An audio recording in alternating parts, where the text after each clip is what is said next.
Welcome to the last breakfast. Please enjoy the video. In this video, I will show you how to cook marinated chicken breast.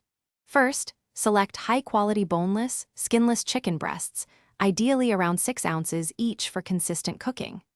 Prepare your favorite marinade, ensuring it contains an acidic component like lemon juice or vinegar, a good quality oil, and your preferred herbs and spices. Allow the chicken to marinate for at least 30 minutes or up to 4 hours in the refrigerator to infuse maximum flavor and tenderness. There are several excellent ways to cook your marinated chicken breast, each offering unique benefits. Pan-searing in a hot skillet with a tablespoon of oil for about 5 to 7 minutes per side will give you a beautiful golden brown crust and a wonderfully juicy interior.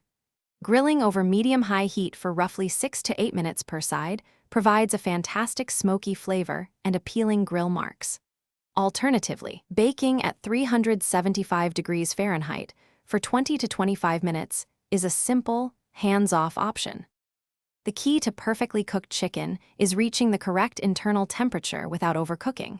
Always use a reliable meat thermometer to ensure the thickest part of the breast reaches 165 degrees Fahrenheit. The chicken should appear opaque throughout, with no pink visible. Once cooked, transfer the chicken to a cutting board and let it rest for 5 to 10 minutes.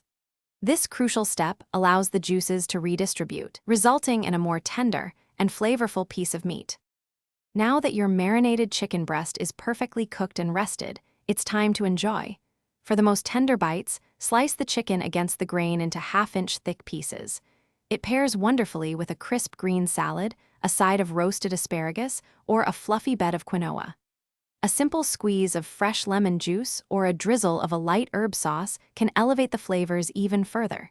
Enjoy your delicious, homemade meal. Thanks for watching. If this was helpful, leave a like and consider subscribing. See you next time.